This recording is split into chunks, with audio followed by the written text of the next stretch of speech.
Welcome back to the tip off with your hosts Isaiah Winfree, Joshua Blakley, Nicholas Hofmann, and that's all the hosts.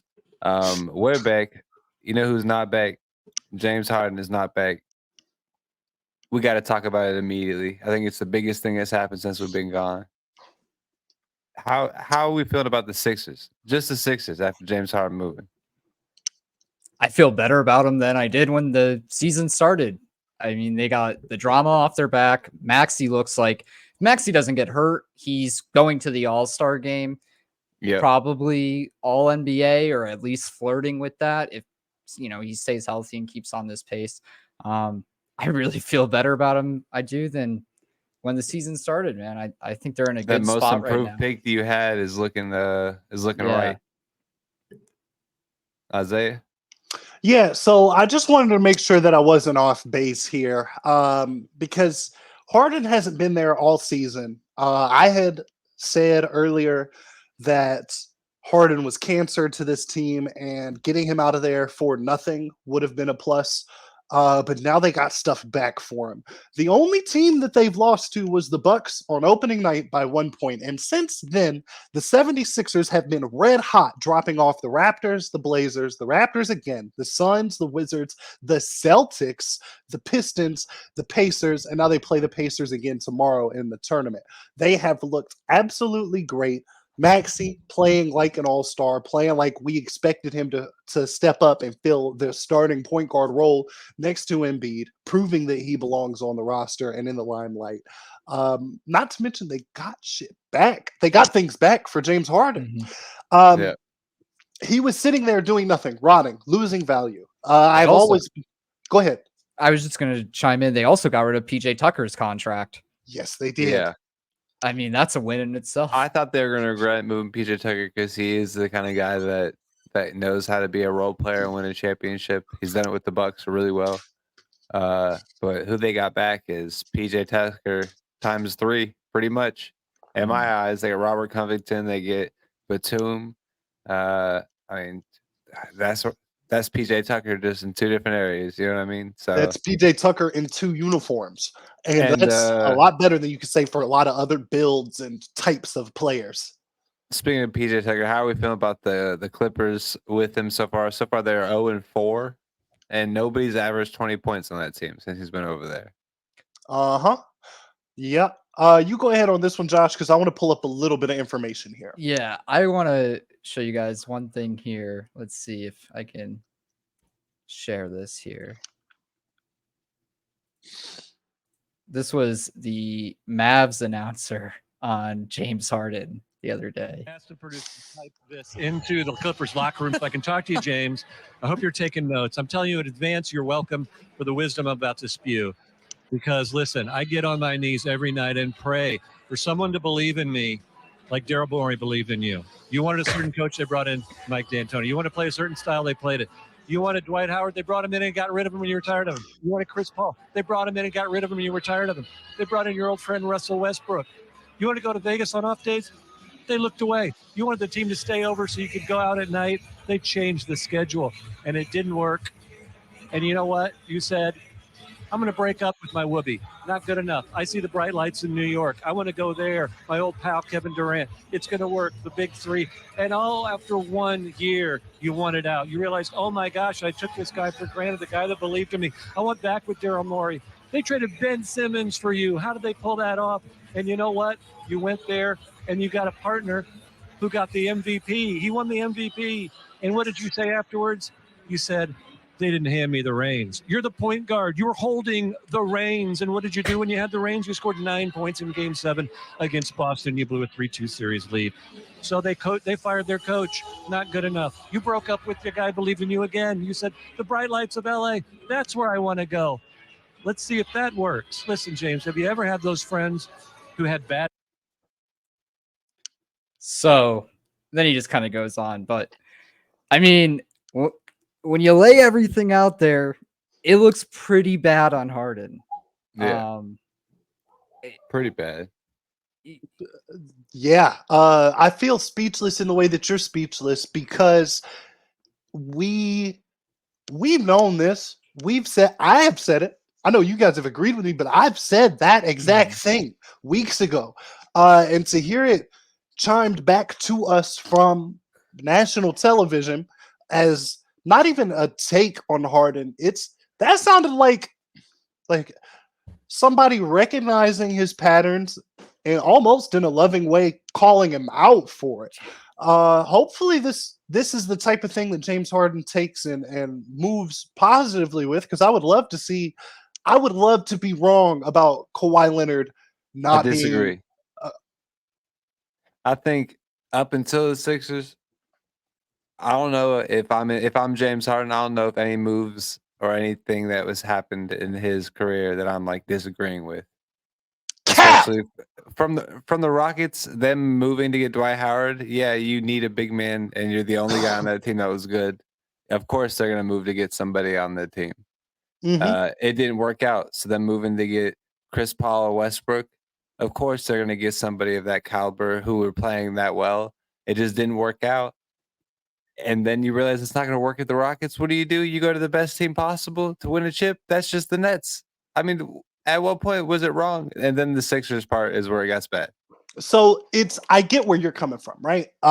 Because this is why we are about to have this type of conversation and why this isn't new to us. I have more of a traditional philosophy on being a professional athlete in sports, in the way of you are blessed to have that job, and there's a level of decorum that should come with that. And you, on the other hand, are in the camp of those are human beings. If that's not how you feel clocking in at McDonald's, why should they be held to a different standard when that's their McDonald's? They worked hard to get there. They deserve the money. They should be able to act however they want because they earned that. And I feel I don't that. think it's however they want. Definitely not. I think that Well, you're it's going a little extra with for it. sure. So we'll dial that back, but the point still stands. That I think that's why it's easy for you to see Houston in the way that you see Houston, and then you What see part of the Brooklyn. James Harden Houston was James Harden in the wrong? So it's a lot of connecting Except for the dots. last 21 games where he refused to play. It's a lot of connecting dots, right? James Harden is a very talented basketball player. That's why he keeps getting these opportunities to look like a jackass on national TV. He's a great basketball player. He's selfish, right? You can see it in the way he plays, and you can see it in the way that he operates as an entity, as a part of these organizations. Assists are cool because they go on the stats and not because they are good passes to find somebody to hit open shots. That's why they couldn't go anywhere in the playoffs. They had one of Couldn't go debatably anywhere. they had debatably one of the best rosters of the 2010s decade and got beat by the Warriors because the Warriors actually played team ball. And James Harden was a hero ball guy. He doesn't miss the playoffs. He's really good at getting his teams to the playoffs. They lost to That the Warriors, the dynasty. Of course, who ended up everybody losing? lost to the The Warriors. Warriors didn't win a Everybody chip ever lost that to the year. Warriors. But everybody lost to the Warriors in the 2010s. What I'm Everybody saying did. If is you weren't named the Spurs, you lost to the Warriors. they had a good roster. They could have beaten the Warriors. That's one of the few teams that we could say run it Just back. answer this one question. What part of James Harden, Josh, answer this question. What part of James Harden at the Rockets Hold on. did he do wrong? All 'Cause I right, asked the I'm going to question, you didn't finish. answer Yeah, it. I'm giving you the context of the situation. Like the guy said in the clip, he cries about wanting Dwight Howard. He gets Dwight Howard. Dwight Howard isn't there when they win. He gets tired of him. He's gone. What, 1-2 years that he played with James Harden? We're Then he not gets mad at Chris Kobe Paul. for doing the same thing. And Kobe With the same won. Kobe won guy. chips. Kobe won. No, with the same Kobe guy. was a cancer. I'm talking about whenever Kobe one season with Dwight Howard said, "I don't want Dwight Howard. Get him out of here. Dwight Howard's All bad right, for the team." for sure. James Harden does the same exact thing, and now we're like, "Whoa, that's But James crazy." Harden isn't Kobe, but it helps your point that Dwight Howard is Dwight Howard. And it's fake that they Exactly. both failed in Houston. There is no way you can compare a guy that wouldn't fly with his I'm team. not comparing Kobe and Why? James Harden. I'm comparing Dwight Howard to being Dwight Howard. Right. But all right, so then we'll blame that on Dwight Howard. What about CP? It's not like he had Anthony Davis. It's not like No. he had What about out of his CP? prime. What about Russ? Look, okay, I hear you with that, but when has ever two guards won a championship? And when's the last time two guards ran a team that won a chip. Hold on. I'm just going to take a look at the roster. The one roster that actually was competitive enough, because he played with some bad teams in Houston, so we give him some slack. But I want to look at the competitive team, the team that lost took to the Warriors Warriors. to seven games. Yeah. And we're gonna take a look at that. How are you feeling, Josh? You haven't said much. So the thing with Harden is the off the court shit. Excuse me. Which was just the constant like, oh, I'm gonna fly early. I'm going to just be in the strip clubs all night and all that stuff. And we've seen you compile that with the playoff performances where people literally thought he had a concussion because he was playing so badly and he just kind of checked out of it. And then getting rid of, forcing Chris Paul out of there, having the issues there. When you start to compile all these things into a bigger picture, I feel like you kind of start to look at him as the common denominator in the problem. Mm-hmm. Now, the one thing I will forgive him on is the Nets situation, because he came there to play with Durant and Kyrie. Kyrie wouldn't take the vaccine. Whatever your stance is on that doesn't matter, but it was a messed up situation. He played on a bad hamstring in the playoffs. He was hobbling through, and I think he deserves all the credit for the whole Nets situation and him asking out of the Nets. No issue with that. But I really think it's, again, and see him not performing in LA after all of the Philadelphia stuff and I'm in shape, I'm in game ready. Not just not performing, he looks terrible. Let's start right there, right? First of all, he's had 11 or 12 games. Sorry, he's only played 4 games. He's had 1 4-game beginning of a season and 1 playoff series where he's played horrible, right? Besides this, James Harden has always played like an all-star player. No matter what. He hasn't. Since when is he not? There's been like we just talked about it. There's been playoff games where this guy has just totally disappeared and checked himself out. That's like saying because PG falls short in the playoffs because he has like horrible games. It means he's not playing. But PG doesn't have all the off-court shit. Okay, but excuse me. I just think that we are taking off-court stuff and putting it to what he does and what the team has put together and everything on court. I think there's just I just think that there is an actual difference. It's easier to let PG get away with it because of, one, the injury, right? Because that definitely affected the trajectory of his career. Number 2, we do have to take into account the off-court stuff because the intangibles are what make players who they are. Because everybody in the league can shoot the ball at least a little bit, right? How else did they get there? When the gym is empty, everybody can hit shots. But it's about the guy in the shorts when the lights are on that matters. And unfortunately, the same James Harden that we're counting on playing like the all-star, like we know he can, like we know he's capable of doing, like he gives us flashes of every so often to keep us interested, that same guy is the guy getting fat in the offseason as business leverage, spending time going to the strip club, having the team change their logistics schedule because he wants to throw money at some women, some night workers. He's not a selfless player. Champions are selfless. Even Kobe, he got caught. Kobe is the only guy that they called a ball hog that still played for the team. He loved the team and wanted to win so bad that he trusted himself to take the shots that mattered. People who didn't know what was going on called that ball hogging. James Harden just likes the ball in his hands. And because he gets buckets, we compare it to guys who are really about that. But outside of the 17-18 season that he had with Chris Paul and they lost to the Warriors, he has just been Allen Iverson without the actual grit. You know what I'm saying? Okay. All right. So just the problems. No. So let's just okay. So because he goes to the strip club and because he demands Dwight Howard to the team, anybody would have done it because Dwight Howard was a top 5 big man when he was demanded there.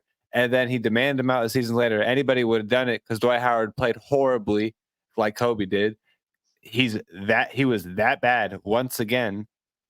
And then he's like, okay, let's bring in a guy who we can actually get. I think it was Chris Paul first. It was Russ. No, it was Chris Paul. Chris Paul was traded for Russ. So it was Chris Paul 1st. They bring in Chris Paul, and they start to have success. The guy starts averaging 30-something points a game, and they still can't put anybody on his team but Chris Paul, who also has done nothing in his career, right? So, of course, that doesn't work out. He's okay. I want somebody else. I would ask for somebody else as well. Gets Russell Westbrook. He's still averaging 30-something. All of a sudden, he goes to the Nets and he's not selfish anymore. All of a sudden, when he actually has good teammates, he's not selfish. Allen Iverson was selfish because when he had no good teammates, that's how it is whenever you have nobody on your team. You're a selfish player until you have stars, and all of a sudden, he's not selfish. He wasn't selfish when he played with Embiid. That selfish narrative is so whack. My issue is the attitude that I know is there that motivates these decisions. The 76ers thing, that attitude was horrible, and I agree. But before then, there's no think humility there, right? 17-18 was 6 years ago, 6 seasons ago. James Harden is still talking and trying to sell himself like that's the James Harden we're going to get. I'm going to be honest. I think that James Harden is dead. That James Harden is gone.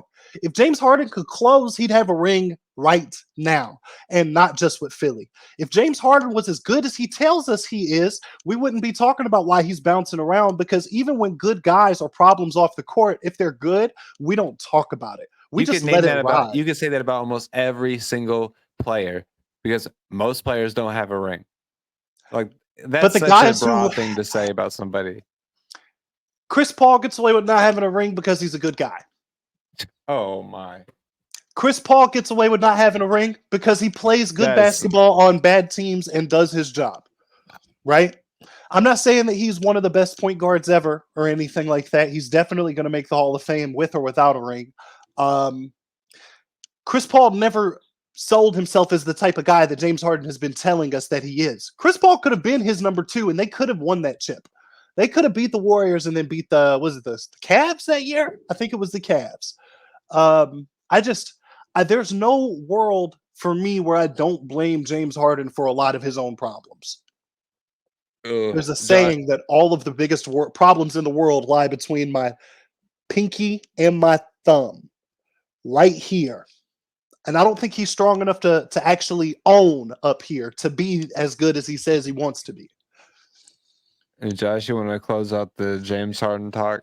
Yeah, I think kind of just going through it, a good comparison in my mind to see the differences is Kevin Durant, because I feel like that's also a player who's bounced around. He's gotten everything he's wanted, and he's never happy, but he doesn't have all the off-court stuff. And we just don't talk about him like that. He also Nobody has 2 views him like chips. that. Why does he have 2 chips? Because first of all, we're acting like he didn't turn a team into the best team ever. He did.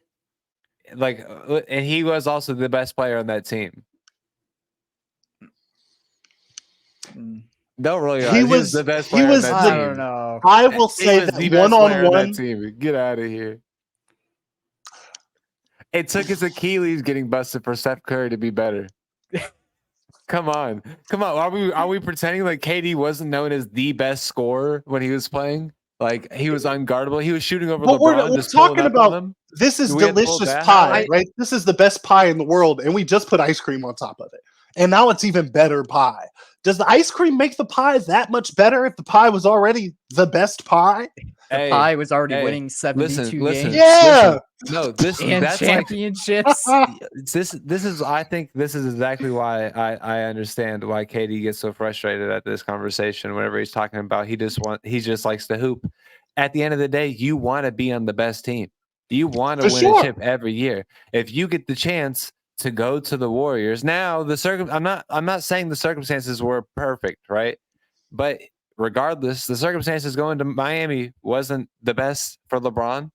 The circumstances with Kyrie going to Celtics weren't the best. But how was LeBron going to Miami not He held a press conference. He held an on-TV press conference to let Cleveland People know. told him that he hey, was we're not basketball coming there. Jesus since the time he was 16 years old, dog. Yeah. Regardless, Leaving okay. Cleveland to go to a team No, in free let's not agency is so divert. different, bro. All right. We got to wrap this up. But all I yeah, was that's what trying I'm to saying. do was say that the reason why we don't say, oh, Kevin Durant is the problem when he can't win in new situations is because he doesn't have the off court stuff. James Harden just seems like a guy that's never going to be happy. But let's move on. What do we expect finishing now that this trade has happened for both teams? Before we wrap up on the trade real quick, now that it's happened for both teams, we had them before where we had them in our standings. Are we expecting these teams to move up, move down a little bit? We all had the Sixers being a mid team in the East. We all had the Clippers being a mid to late team for playoffs in the West. Where are we expecting those to change? What's your guys' thoughts on that? Not really. If I remember correctly, I think I had the Cavs above the 76ers. I had the Knicks above them. And I'd probably swap that out because they look pretty good. They do still have the reigning MVP on their team. Mm-hmm. And Maxey is also performing like an all-star. He's improved for sure. Yeah. I think that. Oh, sorry. Go ahead. No, you're good. I think this is going to sound crazy, right? But I think they're either first or second seed. They might be first seed. Who? They had the Sixers. Okay, all right. I thought you were about to say the Clippers, and I was going to lose it. Had two top 10 scores, points per game on their team right now. Mm-hmm. Maxey might I think he's going to get as much as I hate to say, the Jalen Brunson effect of going to be voted low, but he'll for sure be an all-star if he keeps playing like this. But he's playing like he deserves a starting position in that all-star game. Man, it's exciting, and they could be a first or second if they keep it up. And I expect they probably can. And if those guys keep playing, they can give each other some rest and still do well. And the Bucks are kind of falling short right now, but we'll get to them a little bit later. And then I see the Clippers. I still see them maybe playing now. I think the Clippers have too much firepower on their team to not lock in at least a play-in spot, but I don't know if they'll make it out of the play-in. I definitely don't think they make it out of the first round, but I don't see a world where they have regular season stars like PG and Kawhi. They still have Kawhi. PG. That's what I'm saying. It's all on a playoff. Yeah, they could sneak a series against who? Because they have to play a good team first if they're at the bottom of the brackets. We say that every year, and every year it was last year it was who was gonna beat the Red Hot Lakers, and the Nuggets came in and looked invincible.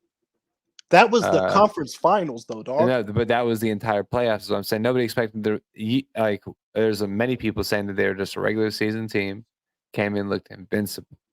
That's different. The Nuggets have a cohesive unit and a two-time MVP on their roster, and the only thing that was holding them back was health. Clippers have a big box to unload. They've got a lot of stuff to figure out over there. I don't see them performing, but I don't see them falling on their face in the regular season. They're doing bad now, but they'll bring it around. With Ty Lue and all that talent, there's just no way that they don't dig themselves at least into the play-in spot. Mm-hmm. But no, I think it could get ugly. I mean, that's a team that I feel like could be gentleman's sweep, especially because what Isaiah was saying, chances are they're going to be a lower seed. And if they're matched up against Denver or somebody like that in the first round, that team's going to come out and try to just stomp them out as quick as they can. The Clippers are not going to be a team that you want to hang around. It could be a Mavericks series. They could beat the Mavericks in a series. So are you saying that the Mavericks are the two seed? They low-key could beat the Kings in a series. They can maybe what? Are you saying so how do they play the Mavericks? Does that mean the Mavericks are 2 and the Clippers are 7? Well, they have more defense and more offense than the Mavericks. No. How do they play in the first round? Like who's Because Oh, that higher and lower means the seed? that Mavericks the Mavericks are. have to be 2 seed for that to match. No, it's just all hypothetical. But right now, the Mavericks are second seed. They're Well, 8 that's and what I'm 2. saying. Like, we know that's not going to stay. 2 seed is probably going to be right. Top 3 is likely going to be some orientation of Denver, Sacramento, Lakers, Warriors. You know, one of those 4 teams is going to get bumped out of the top 3. But I think those are the only teams that'll be playing musical chairs for the number 1 seed deep in the season, right? So just working with those 4, I don't see the Clippers beating the Lakers. I don't see the Clippers beating Denver. I don't see the Clippers beating Sacramento's probably their best matchup. The I think they Lakers, lose to the Warriors. the Lakers don't look good right now. Clippers don't look worse, but Lakers don't look good right now. You think they could beat Phoenix? Because Phoenix is Phoenix the hasn't been team I didn't healthy, and that's mention. the only issue. Like the Yeah. Phoenix record is not telling. The Lakers Mhm. record is telling. The Clippers record is telling. Phoenix is not. They have yet to have all 3 together, I think. Mhm. Still, right? Am I wrong on Mhm. that, Josh? You're not No, far. you're But right. let's Yeah. get back on track here. What's going on? What's going on over in Milwaukee right now? They are we all expected them to come out hot with everybody they have on their team here. Oh shoot. I guess their standing changed up today. They're now 6-4. When I wrote this, they were worse. We can change it though. We definitely have a worse team here. Do you just want to get into the Lakers? Yeah, we can just go right to the Lakers. This is kind of the same kind of start they had last year. A little bit better actually because they're 500. Lakers, even when they won the chip, I still think that year they started off slow because that was the bubble year. Is this just what we should expect from the Lakers? Are they a ramp it up at the end type of team? There's huge holes they're showing. Are we not worried, or how are we feeling about the Lakers so far? I'm super worried, and I don't want them ever to be a ramp it up at the end team. I think we saw that last year. LeBron is 38 years old. Like this Yeah. guy cannot be playing 40 minutes a night after the All-Star break just to get them into the playoffs. Like He's already doing that now. they're already playing him like that now. They're already hitting the panic button now.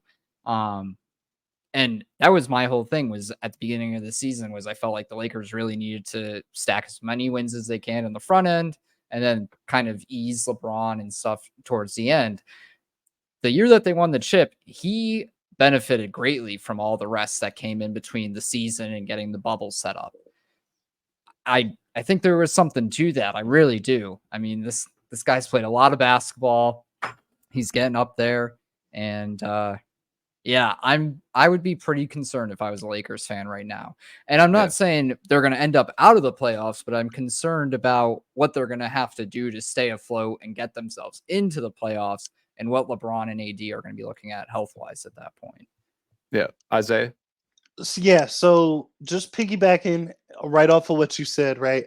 It's alarming to look at that roster, to look at those pieces and say we are not going to be certain how this team sits in the standings until 65 games into the season.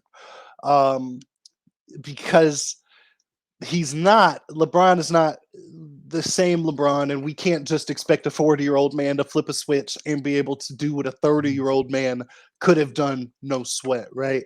But traditionally, LeBron teams have always been slow starting, take the season one game at a time kind of thing, because there are 82 games. He has traditionally been in the East where just getting to the playoffs is all he had to do.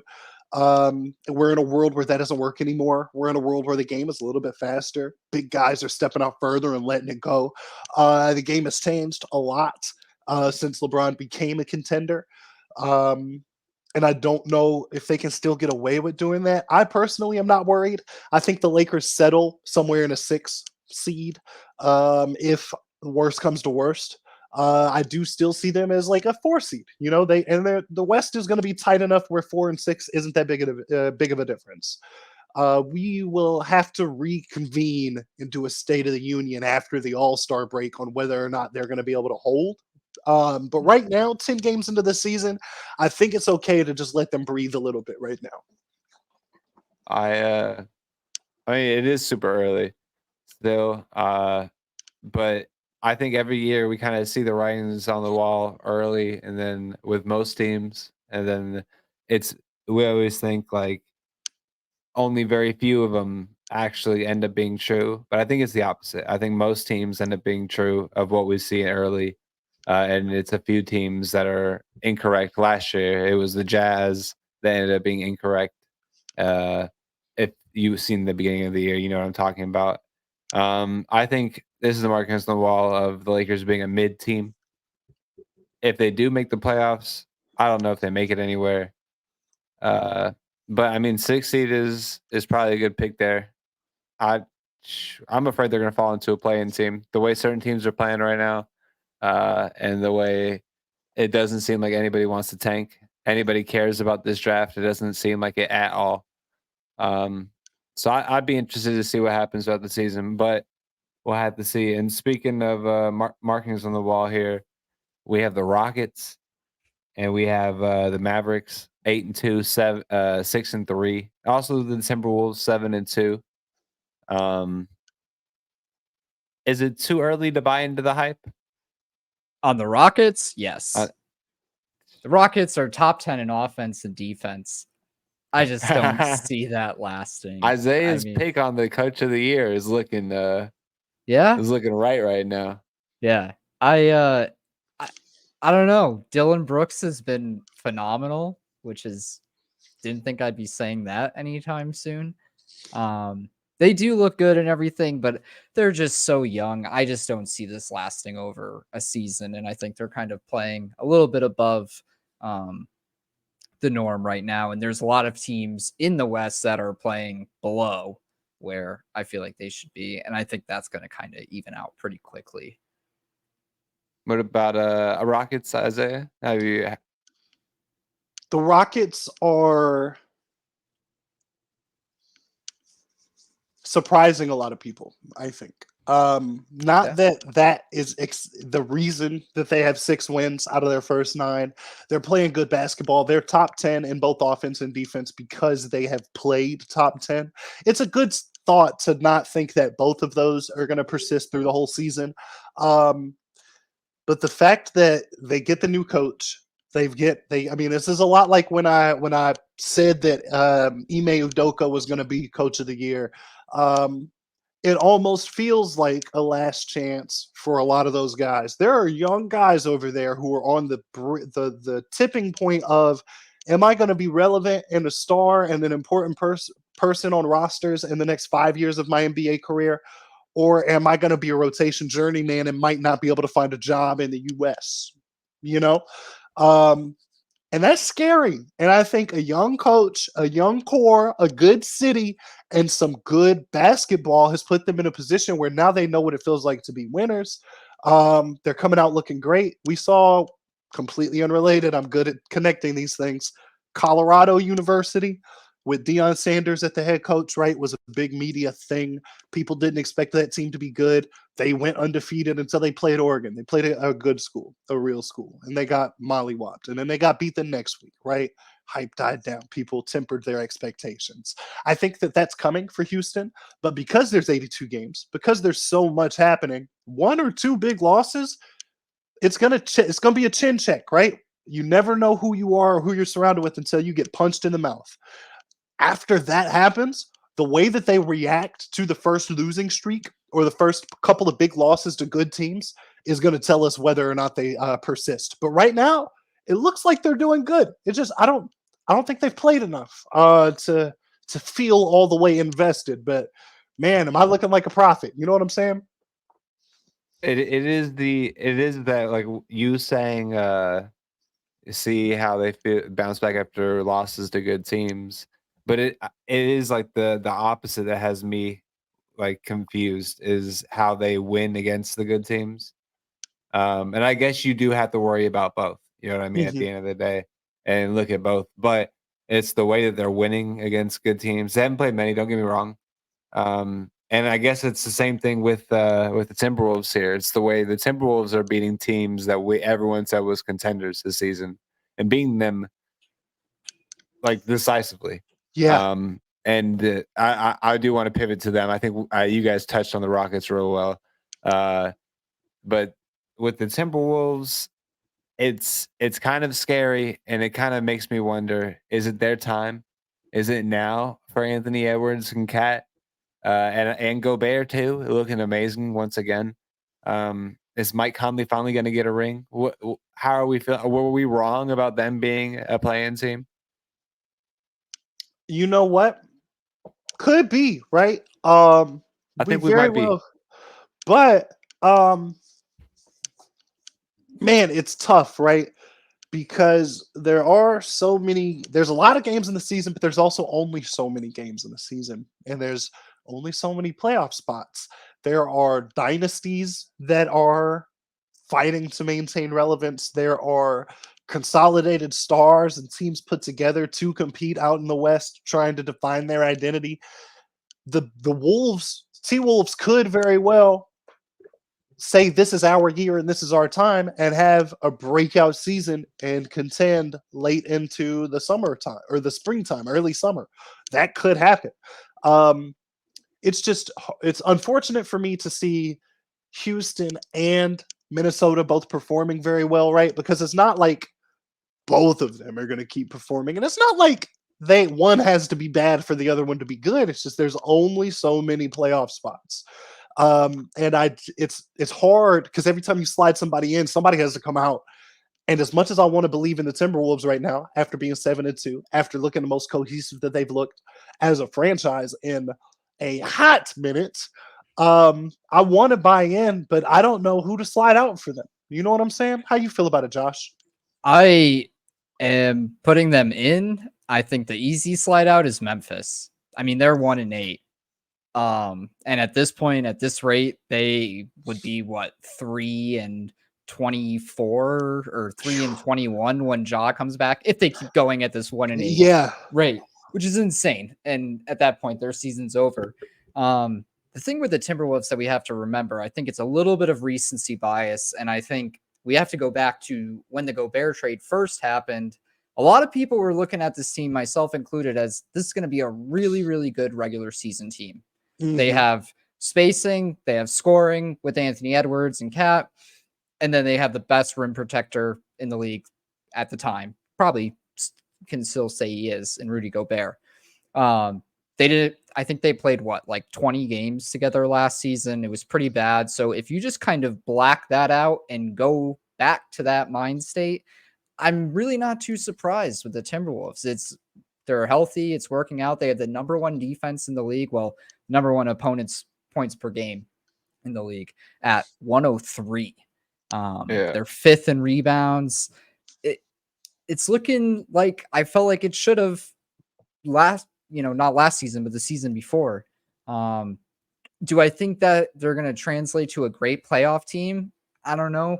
Anthony Edwards still probably has to get a little bit more experience. We'll see how that all works out. But regular season speaking, I think this team has everything to be a third or fourth seed, especially with what's going on with Memphis.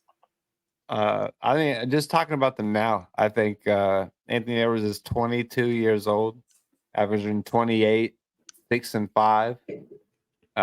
This is his third season. That's what is it? That's what NBA.com says. 3 years, third season. Unless this counts as his fourth. I don't know how they had. Or, dude, he's young. He is young. I knew he was young. It's weird. I feel like he's just been in the league for. Oh yeah, 2020. Yes, it's COVID. Yeah.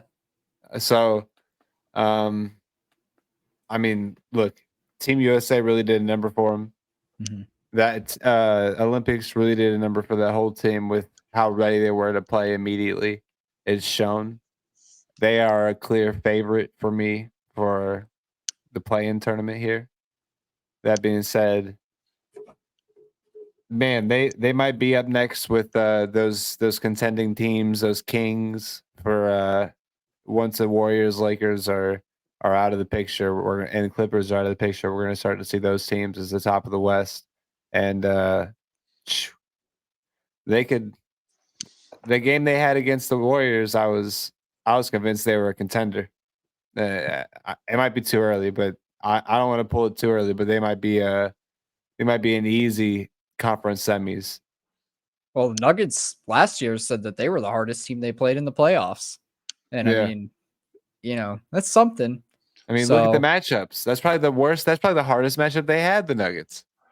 Am I off base for being reserved about the Timberwolves' longevity because of their front office? Not that their front office is particularly bad, but when you want to be a championship team, you kind of have to be elite from top to bottom. And I don't know if the Timberwolves front office has ever stood out to me as like those guys know how to maintain and cultivate talent. Those guys know what they're doing. I think yes. I think you are wrong, but you're wrong in the right ways. In the way of the problem with Timberwolves is they just bet on everything. Mhm. They bet on it hard. They bet on Wiggins hard. They bet on D'Angelo Russell hard, right? And then they realize when it doesn't work out, and then they don't usually get a win in return. I think if you're gonna be high on the Timberwolves, you're high on what they are right now. And I don't think that they can mess up what they have right now unless it would be through a contract negotiation or re-signing. So if you're going to be high on them for this season, I think it's fair to be high on them just for the season. But when it comes to the future, I mean, you can guarantee they're keeping Anthony Edwards. I think anybody else on that team we'll see. You know what I mean? Well, I think that's the reality of it. The interesting thing with the Timberwolves is the way the contracts and the new rules with the second apron and stuff works out. If they don't trade Cat at the deadline this year, they're pretty much locked into this roster for the next 2 or 3 years. Oh. So, there we go. And I mean, And granted, it's a great start. I don't think they are either, but I do think that's a real conversation that they're probably having in the front office. Like, is this the team that we truly, truly believe in? Or do we make a move now? Because we're not going to be able to make a move in 2 or 3 years. Who do they get in return for him and still get value at the position? Maybe Pascal Siakam is the only trade that you can is the only obvious one. I don't know. I don't even want to think about this it. Is going to sound crazy too, right? But with what Cat brings to the table offensively, his frame, his mobility, if you can't trade Cat and go down in any of those things without feeling like you're losing the trade. So that axes 85% of the position. And I'm counting 4 and 5 because he's 6'11". He plays both. Rudy's there, so he doesn't have to play the 5 like Anthony Davis always wanted to have.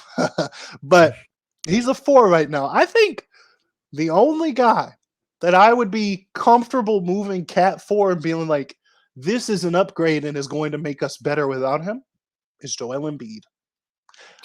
I don't know about that one. It's not even realistic to get him. Like the Sixers have to, what the bed for Embiid to want out. But that's the only piece I see in the league at now a big go position. Bear. Now we'll go Bear on the court. You think? I mean, not even close. But definitely not will go Bear.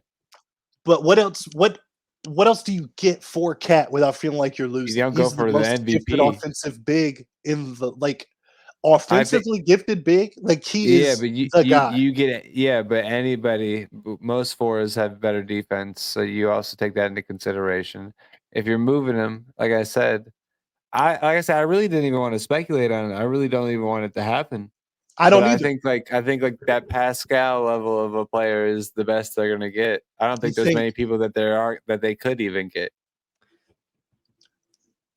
That's what I'm saying. It's getting hard to make trades. Yeah, it's getting really hard. I'm not advocating for them to make this trade. I'm just saying that basically they have to make that decision this year. Is this the 3 guys that were what? I hope they don't. They have a great core. Yeah. I don't even like Cat. But he started out the season hot. He wouldn't be so bad if he'd just stay off podcasts. I mean, stuff he says on podcasts is just completely wild. I haven't heard it. What does he say? Oh, man. Well, there's the infamous by the time I retire, I will have changed the game was a podcast clip from I think the playoff P or podcast P with Paul George. him comparing the play-in win in Minnesota to the Nuggets finals game. How he thought. Hey, I'll say like this: how Cat thought he was going to change the game is how Wemby is changing the game. I Is think, he though? He's 7'5". yeah, he's just No, a product of physical greatness. Well, what Wemby can do as a big man, I think Cat thought he was going to be the first big man to really put it all together like that. I think like the Wembys and the Yeah. Chets are the first ones that are really going to be able to put it all together. And I think Yeah. Wemby more than Chet because Wemby does look a little bit better ball handling. Yeah, much better ball handler and a better passer. But let's go from there. We have the Pacers. I know the Thunder aren't doing too bad, but they're 6-4. The Pacers, however, 6-4 as well, third in the East. I know we all said they'd do a little bit better this year, some of us more than others. Josh, what's going on with the Pacers right now? Why are they doing so much better? Break that down. Well, I mean, Tyrese. Halliburton's been awesome. They're also playing in the East. So, let's be real. The competition's a little bit less. They are first in points per game and first in assists per game. They just got a fun young team that's moving the ball. And I hate to use the normal white guy thing, but they're playing the right way. They're getting back on defense quickly. It's a good thing. I'm not saying they're going to finish third in the East, but I do think this is a team that's going to be playoff contending for sure. I think they're for sure a playoff spot. I think it's a lock. I don't think they're a playoff winning team. But if they play how they're playing, I don't think they're third, but I think they're easily sixth. Is that a lock this year? Yeah, I think what's crazy about the Pacers, right, in being in the East is they could mess around and maintain that high octane level of scoring, just shooting the other team out of the gym. They put up 154 points on the Spurs, right? That's a lot of points. If But they who could are do we that, talking about? The Spurs? well, here's what I'm getting to, right? They've lost to some pretty suspect teams and to good teams. They lost to the Bulls by 7, not a huge loss. They got dropped off by the Celtics. Celtics beat them by 51. They lost to the Hornets by 1, and they lost to the Sixers by 11. Other than that, they've beaten everyone else they played. They've beaten a good spectrum of skill levels of teams, right? Let's say their best hope is to maintain a third seed in the Eastern Conference, which isn't going to be hard to do. 1 and 2 is going to be hopefully Milwaukee, Boston. All things go the way they're supposed to. They sneak in at 3. I think they can beat one of the bottom feeders in the East in one round. We don't even got to talk about standings. Just how they're playing right now. They look like they're a clear inconsistent playoff right now. team. Literally a clear playoff team right now. Young guys stepping up to the second year guys playing like Benedict Mathurin. Bruce Brown looks like he deserved the paycheck. I mean, not the pay cut, the paycheck. Yeah. I don't know. I'm impressed by the Pacers. Tyrese Halliburton, are we finally gonna say he's the top 10, top 5 point guard? Where we put him right now? Well, can you name 10 point guards better than him? Well, that's why I said 5 Yeah. after. Where y'all putting him? That's why I raised it. Yeah. Luka doesn't count as a point guard, right? I mean, I feel like Luka and Devin Booker count the same amount of point guard, and neither one of them is really a point guard to me. I don't know then. If Devin Booker's the same as Luka, then no. Okay. If they're different, then yes. I mean, Curry obviously better. Yeah. Shea better. Yep. Are we putting Dame above him? Yeah, I am. Okay. All right. Are we putting Brunson above him? My thing is, I would put Brunson above him before I'd put Dame above him. So are we putting Brunson for sure? And I we could know be who's tricky. averaging better. We know who's I- playing better so far this season, and it's Halliburton. Mm-hmm. Yeah. And Halliburton's been injured some games too. With Brunson, I mean, I'd say no, but I'm also not going to argue with All somebody right, but let's saying just say yes. That's 4, Mhm. Okay, right? that's sure. So that's 4, right? And then let's just keep it going. Same. De'Aaron Fox. All right. Are we putting Maxey there? I would. As No. the Philly guy, All right. I all right. am. So now we have 6 because we're clearly putting De'Aaron Fox there. We're clearly putting Uh-huh. De'Aaron Fox there. Who else are we? I mean, there's a Maxey, Well, that's the though, thing. I'd I say think- Maxey, I feel like, is in that same boat as Brunson, where it's like, if you say one of them's better, I'm fine with it. And I'm not really going to argue it. But at the same time, I Yeah. feel like it can. 2 is a little much. I feel Yeah. you. So I think we are So he's a top better 10 off. PG. Uh, Top 10. or yeah, for sure. I think we could go with top 10. If we're being Now that nitpicky, he's you know, probably now that we 10. put it in that point of view, I actually don't know. They might actually just be a play-in team. Now that Well, we've talked through it, here's my thing. their best right? player only being a top 10 PG, not even top 5. In the East, that's looking a lot better. Yeah, Maybe not. We'll see. Miles Turner's looking better this year. Though looking decent, about average actually, compared to his normal stats. But I think it's most helpful to break it off into tiers, right? Because the first 4 guys we rattled off, definitely S tier. Your Steph, your De'Aaron Fox, your SGA, and who is the other like definitively Dame, right?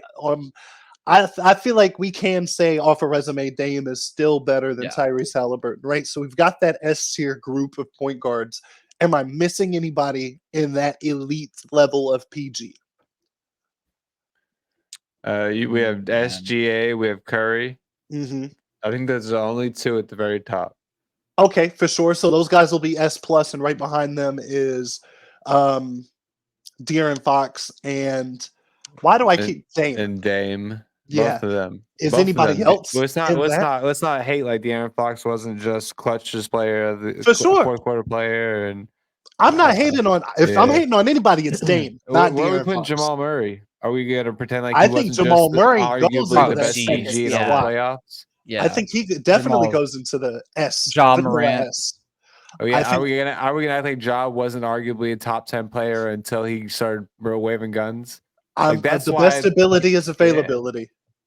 I mean, but still, I think Ja Morant right now, as far as like his value long term and long term meaning, we're not a rating whole everyone season based or off of 2. right now. Otherwise, we have to change everything we just did. All right, so Ja goes up there. Do you think he's Do we better than put- Trey Young? That's what I was trying to get to. Where do the guys who are just good at putting up numbers go? Where does James Harden go in all this? Is James LaMelo Harden better than Ball. Tyrese Halliburton? LaMelo Ball better than At the, Tyrese end, at the Halliburton? end of the day, only one point guard in the entire league isn't just putting up numbers. So I don't know what I don't understand it then.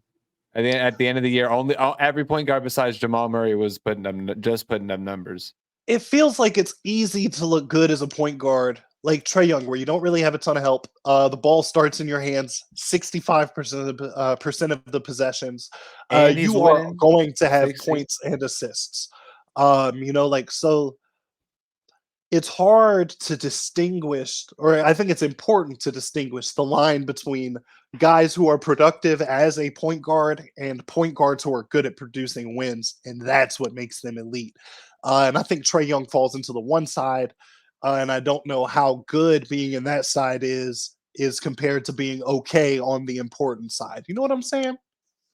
I think Trey Young can put up wins. I'm a Trey Young hater. I think he can put up wins though. And I think the issue really relies on the fact that the Hawks have been unable to provide any star player they've ever had for a long time the ability to win a championship. I think and the big I firmly difference. believe that. Big difference between Maxey and Trey Young is Maxey isn't a total liability on the defensive end. Yeah, that matters. That's a big too. deal. That matters a lot in playoffs. Here's the thing, right? I hear you. But in the same 12-minute playoff set, the same way that you're attacking Trey Young, you're attacking Steph Curry. The same way team is No, it's, I'm not. It's team Steph health. Curry has Steph so much is a better. much better defender. Yes. No Okay. way. Okay, but okay. The same guy who's attacking him is going to be Kyrie Irving, and the Kyrie Irving is going to hit the same shot over the same guy. It's not going to change much when they're Kyrie would attacking the same kind of players. 100% rather play against Trae Young than Steph Curry. I mean, I agree. I play against them. Yeah, I agree. I think that you're taking the same shot over both of them is what I'm trying to say. I mean, I guess so because they're small guards, and it's not like At the they're end of going the to day, jump at the up. end of the day, you're attacking them both. Look, they're both going to have help defense. Now one team's going to have better than the other. I'm not trying to argue that, but they're both getting attacked the same way. It's about what you have around those guys. Those guys could win chips still. What has Trae Young ever had besides DeJounte Murray, who's done something really good for a bad Spurs team? Like, what has he ever had? Nothing. I've never seen a player give up on more defensive possessions than I have Trae Young. He will fight through one pick per possession. He fights through one pick and he's done. You screen Trae that Young dude and twice. Luka have made the same exact length into the playoffs. They have been in the league the same amount of years, and all of a sudden we allow Luka the thing because he puts up the numbers. But Trae Young his team has been consistent the entire time he's been in the The league, only help and that now it's not a thing. Come the on. only time Luka has had a better the same team amount, than no help. Trae Young is right now. Yeah. No, listen. I can name a handful of players that Luka has had. I can name two players besides. I can name one for sure that he's had just in the season that they played. Not right now, not before, not after. Just in the season they played. Jalen Brunson has been a better teammate when they played together than anybody Trae Young has had at all. But Trae Young having John Collins, having Clint Capella in his prime, having what has John Collins done? That's Nothing. the thing. And that's not Trae's fault per se, but those are talented guys. And at some point, we have to find the line between where the fault lies of Trae Young, you have this help. And I mean, they're not that great. Because they are John Collins would be all of the guys I just named from Atlanta would be starters in Dallas. And I don't think it's the reversed. I just feel like there's a lot of guys who get how much help is enough help, and I feel like at the end of the day it's not enough help if you're not contending, and I feel like the only time that they were contending is when he single-handedly made them contend, almost James Harden-esque. And that's the only time I've really ever seen him quote unquote play for numbers, and it's just what got them to win, and since then, I mean, like I said, he's been in the league the same amount of Luka has been the farthest the same, lost to just as great of players. You know what I mean? He's lost to Giannis and KD's. Like, come on. I mean, at the end of the day, we know that Luka is he's still too young. Better than Trae Young, right? No, I agree. He's still short. He still is not going to be able to have great defense throughout but there's a reason why he's at least a top 10 PG in the league right now. So you put him over Tyrese Halliburton? Because I'm gonna say I don't know if that's a bad take.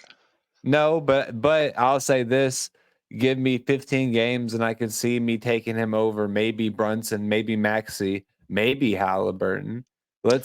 He's in that tier, same tier as those guys. That's I'm not trying to sit here and I don't like Trae Young. I don't like the way he plays at all. But I think at the end of the day, we just forget that only one team is happy, one team is looking good, and everyone else you didn't meet expectations. And we be a little realistic. Trae Young has done everything he could with what he's been given. I mean, yeah, for sure. And I just think that they could do more if he was better. And I don't know how much better he could be. He's small. He shoots really well. He's fast. He's hard to guard. But he doesn't play defense. And there's not a lot of other ways for him to affect the game. So I guess it's fair for us to check ourselves on how much we're riding Trae Young for just being the best little guy he can be. Yeah. There's a lot of best little guys, man. Look at Brunson. I think Brunson has heart, though. I don't know. Yeah. Brunson will fight through a second screen. Yeah. We'll fight through a second screen. I really like watching Brunson play, actually. Guys, player of the week. Listen, We missed the last 2 weeks. We're gonna pick one player for the 2 weeks. So it'd be like a double almost, but just one.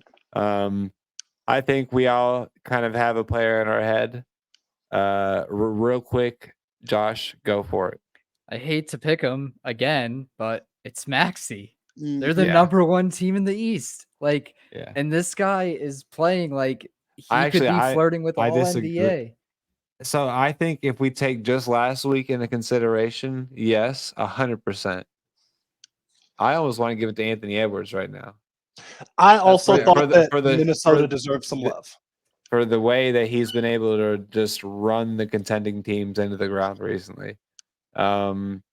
So how are we gonna figure that out? Where are we feeling? Isaiah, where are you feeling about both of them? So I feel like the correct answer is Tyrese Maxey, right? But because I'm checking my Philly bias, and because I do think that it's important to take a look at more people in the league than just defaulting to that guy's maintaining being really good, he should be the guy again. I think Anthony Edwards deserves the flowers this week for what you just said. They have definitively beat some really good teams. They are really showing, at least in the first stretch of the season, that they are not here to mess around, and that this is not your grandpa's Minnesota Timberwolves. This is not your daddy's Minnesota Timberwolves. This is not KG Minnesota. I'm just playing. Yeah, this isn't KG. This ain't K Love. Let's hope it's there. Let's hope it's there. Actually. Yeah. Whoa, Minnesota loves big men whose first name starts with K, but that's for another day. Yeah, they're here and they're not here to mess around. So Anthony Edwards is the guy this week. There we that go. lockup on Tatum was just absolutely insane to put Yeah. that game into overtime. There's been some weird lockups this week. The LaMelo Ball lockup on Halliburton was weird, but it was nice. LaMelo Ball's actually been balling. I'm proud of him a little bit. There's been some weird guys really having some fringe games, and I'm like, ugh, tough. But Giannis went on a streak there, 2 fire games in a row. But they're still not winning like that. It's kind of weird. It's kind of awkward to see. Any general topics y'all want to touch on? I'll elect one first. The Nets are looking like a 500 team. Now, based off of standings, we probably, to stay where I wanted them to probably have to stay about 500. Cam Johnson going out. I was really high on this Nets team with him on there. They look really good, at least with potential. In 2-3 seasons, do you guys see the Nets being a top where the Knicks and Cavs are right now in the East, title contention wise in the East? No. And the reason I say no so fast is for the same reason I wasn't sure if I could lock in with the Timberwolves being this good long term, and it's the front office. The only time that Brooklyn/New Jersey has been able to put something together and grow it and manage it well would be the Jason Kidd teams with Vince Carter, Jason Collins and company, Richard Jefferson, ESPN's favorite milk dud. That's the last time I've seen a good unit in Nets jerseys. So for them to be 500 and to improve into contention where we have a Cavs front office who, even though it was with LeBron, know what success tastes like. And it looks like they're putting together their own flavor of good team right now. New York, who is trying to break the curse and be relevant for the first time since the 90s, where they have a roster to be able to do that right now. They were relevant with Carmelo. Disrespectful. I think the Knicks were at best, oh, that's who LeBron's going to beat. You know what I'm saying? They're just victims of the era. That was honestly. every team besides LeBron's team. Exactly. You know, so if everybody's got superpowers, nobody has superpowers kind of thing. But this Knicks team, this Knicks core looks like they could be. I don't see anybody in a Nets uniform right now, and there's nobody playing for them that makes me go, you could lead this team and be better than the growing Cavs and the growing Knicks, the rebuilding Raptors, right? The team, the Bulls. There are. I think Bulls too are many in hurdles. a very different I see the Bulls situation. being So- good before the Nets. What's up, Josh? So one, I think Mikal Bridges is that player. Yeah, For sure. I really do. I mean, that guy's mid-range I agree. game is absolutely insane. And the more they give him the keys and the more he gets used to that, he only had really half a season doing that. Besides that, Mhm. he's been a role player his whole career. Yeah. yeah. And he's really, doing well in that lead guy role. The other thing I'll say about the Nets is they put a damn good team together. If we don't have a freaking pandemic, I mean, nobody can predict a goddamn pandemic. All right. Yeah. If COVID-19 never happens and Kyrie, Harden, and Durant play together, those 12 games are the very few that they did. They looked like the greatest offensive team ever to play the freaking game. I mean, Yeah. that team was insane. And they have an owner that is aggressive and has shown they'll put up money, they'll make the big trades, they'll do those kinds of things. So I do see them in a year or so being in that contender status. And they've made it pretty clear that they're not going to bottom out and they want to try to win. And they have a ton of assets. They have a lot of stuff in the bag. They have contracts that they're going to be able to move on off of with the Ben Simmons contract within that time frame. Yep. Man, I just like watching them. I think they're a fun team to watch. And how are you guys feeling? Anything you guys want to talk about? I think it's just been great to be back. We missed you guys. I hope you guys missed us. It's just been good to get these talks off. You know what I'm saying? I haven't had any outlet to talk crap about James Harden for 2 weeks. And I hate that man and what he's done to basketball. So I'm glad that we have that soapbox. Hey, bro, you were doing the Lord's work because nobody's asking you to defend that man. Yeah. And he's not even asking you to defend him. He's in a strip club. As soon as right I have to go watch did they play today? If they played, he's for sure getting an ice bath at the strip club, right next to Joe Budden and his chocolate cake. No, I was gonna say I wouldn't watch highlights, but now that I think about it, I actually do want to keep an eye on this Clippers team. I stopped keeping an eye on the Spurs team as much as I was. It's not that Wemby is growing old on me; it's that the spectacle is gone, and now I just know what to expect from Wemby. As crazy as that sounds. And I think in a year or two, that's going to go from he's 7'4" doing crazy stuff. Whoa, every once in a while too. That's just normal. Yeah, and that's a scary thought. And I think we're going to end on that. All right. I like Anything it. I want to say? Nope. I'm good. All right. We'll be back next week, same time, roughly. Appreciate y'all, and y'all have a good one.